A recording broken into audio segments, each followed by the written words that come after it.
Hello everyone, welcome to channel learn with ease. आज का topic है कैश फ्लो स्टेटमेंट और हम सॉल्व करेंगे question number 21 and 22 chapter 4 TS Grewal की बुक से class 12 accounts. Online sessions online classes के लिए आप मुझे स्क्रीन पर दिए गए नंबर पर व्हाट्सएप कर सकते हो अपना नाम और क्लास। अगर आप टीएस ग्रेवाल के साथ साथ डीके गोयल बुक को फॉलो कर रहे हो तो चैनल की प्लेलिस्ट को क्लिक करो, आपको न्यू एडिशन के सॉल्यूशंस अपलोडेड मिलेंगे। साथ में ही कम्युनिटी सेक्शन में एमसीक्यूज मिलेंगे क्विज की फॉर्मेट में और एमसीक्यूज के सॉल्यूशंस शॉर्ट्स में। तो बहुत कुछ है चैनल पर, विजिट द चैनल। अच्छा लगे तो शेयर और सब्सक्राइब जरूर करना। क्वेश्चन में दिया है कि आपको cash flow from investing activities calculate करना है। इन्वेस्टिंग एक्टिविटीज अभी तक आपने क्या सीखा? Operating activities.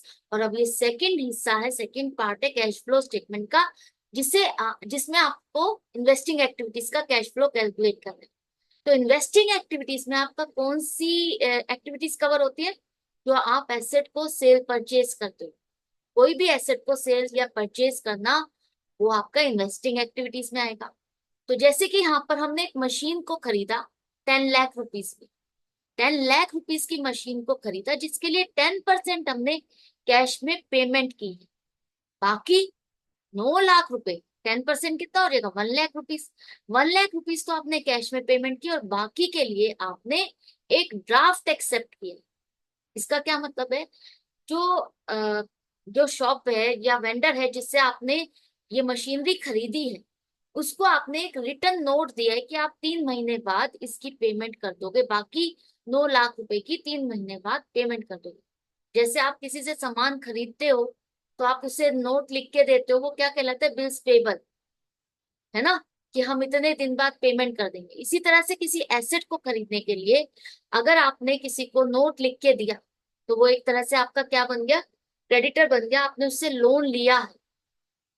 अब जब आप पेमेंट करते हो सिर्फ वही आपका कैश फ्लो में कवर होगा। यहाँ पर बेशक आपने 10 लाख रुपए की मशीनरी खरीदी, लेकिन आपने पेमेंट, इसको खरीदने के लिए कैश का आउटफ्लो कितना हुआ? वो 1 लाख रुपीज है। वो ही यहाँ पर लिखोगे। अगर आपने किसी को नोट लिख के दिया और वो आपका क्रेडिटर बन गया, या एक तरह से आपने लोन ले लिया उससे, वो आपका इन्वेस्टिंग एक्टिविटीज में नहीं आएगा। उसके लिए आपका कैश का कोई आउटफ्लो नहीं होगा। एक तरह से आपको बस वही लिखना है जिसके लिए आप कैश की पेमेंट कर रहे हो या कैश रिसीव कर रहे हो। तो परचेज ऑफ मशीनरी आपका कैश का आउटफ्लो हुआ, यूज किया आपने कैश या फंड को, दिया पेमेंट की, तो नेगेटिव होगा, नेगेटिव आएगा। और जब आपका आंसर यहाँ पर नेगेटिव आएगा, इसका मतलब क्या है? वो cash used in investing activities. अगर आपका पॉजिटिव आता आंसर तो हम क्या लिखते? Cash flow from investing activities. लेकिन ये क्या है आपका? यूज्ड, आपने फंड को यूज किया है, आपने फंड्स की पेमेंट की है, आउटफ्लो हुआ है। इस एक्टिविटी की वजह से आपका कैश का आउटफ्लो। तो क्वेश्चन नंबर 21 आपको समझ में आ गया। इसी तरह से क्वेश्चन नंबर 22 में आपको दिया है कि मार्स लिमिटेड एक कंपनी जिसने प्लांट एंड मशीनरी, जिसकी प्लांट एंड मशीनरी की वैल्यू बुक्स में 1 अप्रैल 2022 को 9,60,000 है और 31 मार्च 2023 को 10,50,000। अब ओपनिंग से क्लोजिंग की वैल्यू ज्यादा है। क्या हमने मशीनरी को खरीदा? क्या इन दोनों का अगर हम डिफरेंस ले 90,000 रुपीज, क्या हमने 90,000 की मशीनरी को खरीदा? बस यही मान ले? नहीं, ऐसी गलती बिल्कुल मत करना, क्योंकि ड्यूरिंग द ईयर हमने कुछ डेप्रिसिएशन भी लगाया है, एक पार्ट ऑफ मशीनरी हमने बेचा भी है। तो इन सभी चीजों को कैलकुलेट करने के लिए आपको मशीनरी अकाउंट बनाना है।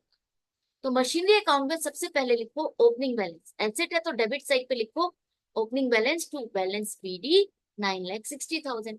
इसी तरह से क्लोजिंग बैलेंस आपको दिया है 31 मार्च का 10,50,000, जो कि हम क्रेडिट साइड पे लिखे। हमने जो इस मशीन पर डेप्रिसिएशन लगाया इस साल का, उससे क्या हुआ? एसेट की वैल्यू घटी, और एसेट की वैल्यू घट रही है, इसलिए हम कहाँ लिखेंगे? क्रेडिट साइड पे। एंट्री क्या बनती है? Depreciation account debit to plant and machinery. तो प्लांट एंड मशीनरी अकाउंट आपका क्रेडिट हो रहा है डेप्रिसिएशन की वजह से, तो 35,000 आप क्रेडिट साइड पे लिखोगे। हमने प्लांट एंड मशीनरी का पार्ट बेचा भी है, कितने में? 45,000। तो 45,000 में अगर आपने किसी प्लांट के पार्ट को बेचा तो आपको ये पैसा मिला। और इसकी वैल्यू क्या थी जिस टाइम आपने बेचा? इसकी वैल्यू थी 30,000। WDV लिखा है, रिटर्न डाउन वैल्यू, मतलब आज की डेट में जिस टाइम आप बेच रहे हो उसकी वैल्यू 30,000 है। तो 30,000 की चीज को 45,000 में बेचा तो 15,000 का आपको गेन हुआ, प्रॉफिट हुआ। तो पहले यहाँ पर जो पैसा आपको मिला वो कहाँ लिखेंगे हम? By bank account 45,000। जो एसेट आपने बेच दी अब वो आपके पास नहीं है, उतनी वैल्यू की आपको एसेट कम करनी हो। 30,000 रुपीज की एसेट की वैल्यू आपको कम करनी है। लेकिन पैसा अगर आपको 45,000 यहाँ पर मिला तो हम 45,000 दिखाएंगे कि पैसा मिला। और प्रॉफिट जो इससे रिलेटेड है वो आपका आएगा डेबिट साइड पे, क्योंकि हम क्या दिखाएंगे? Plant and machinery account debit to statement of profit and loss. क्योंकि प्रॉफिट है तो क्रेडिट ही होगा, और कहाँ दिखाएंगे? प्रॉफिट एंड लॉस में। तो जितनी आपने एसेट बेची वो तो थी 30,000 की, लेकिन आपको उसके लिए 45,000 रुपीज मिले। एक तरह से 15,000 की वैल्यू आपकी इस एसेट की बढ़ गई। तो कहाँ लिखेंगे? 15,000 प्रॉफिट डेबिट साइड। तो अब सब कुछ लिखने के बाद यहाँ पर देखो, क्रेडिट साइड का टोटल आपका कितना आ रहा है? 11,30,000। और डेबिट साइड का टोटल है 9,75,000। तो दोनों साइड का टोटल मैच नहीं कर रहा। क्लोजिंग बैलेंस तो हम यहाँ लिख चुके हैं, यहाँ पर तो क्लोजिंग बैलेंस नहीं आएगा ना। तो डेबिट साइड पर जो भी डिफरेंस है, जो भी बैलेंसिंग फिगर है, वो क्या है? आपने एसेट को परचेज किया। तो टू बैंक अकाउंट 1,55,000 हमने प्लांट एंड मशीनरी और खरीदी 1,55,000 की। तो देखा, अगर आपने डायरेक्ट डिफरेंस निकाला था तो क्या आ रहा था? 90,000। और जब हमने अकाउंट बनाया तो क्या पता चल रहा है? हमने प्लांट एंड मशीनरी को 1,55,000 में खरीदा। तो ये ऐसी गलती बिल्कुल मत करना, डायरेक्टली ऐसे कैलकुलेशन मत करना।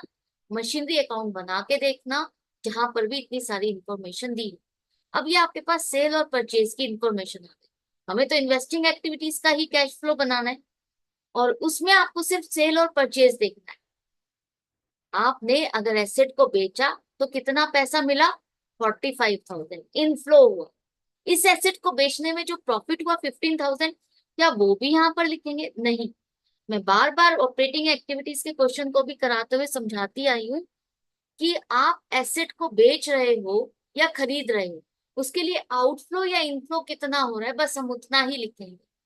हमें प्रॉफिट हुआ या लॉस हुआ, इट डजेंट मैटर, हम यहाँ पर कवर ही नहीं करते। हमें तो पैसा कितना आया, फंड्स का इनफ्लो कितना हुआ, बस वो लिखो 45,000। इसके बाद आपने जो एसेट खरीदी, परचेज ऑफ मशीनरी, उसके लिए आपका आउटफ्लो हुआ। कितने क्या खरीदी आपने? 1,55,000। तो इसकी पेमेंट किया आपने, आउटफ्लो हुआ। तो नेट बैलेंसिंग अगर देखें ड्यूरिंग द ईयर, खरीदने और बेचने में आपका आ रहा है माइनस बैलेंस। 1,10,000 नेगेटिव बैलेंस है। नेगेटिव का मतलब है आपने इन्वेस्टिंग एक्टिविटीज में आउटफ्लो ज्यादा किया है, यूज किया है फंड्स को, पेमेंट की है। तो cash used in investing activities 1,10,000। Outer column में भी आपका यही है। तो ये दोनों क्वेश्चन आई होप आपको अच्छे से समझ में आ गए।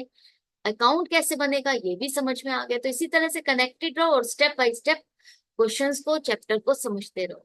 मिलते हैं नेक्स्ट वीडियो में नेक्स्ट क्वेश्चन के साथ। Goodbye and take care.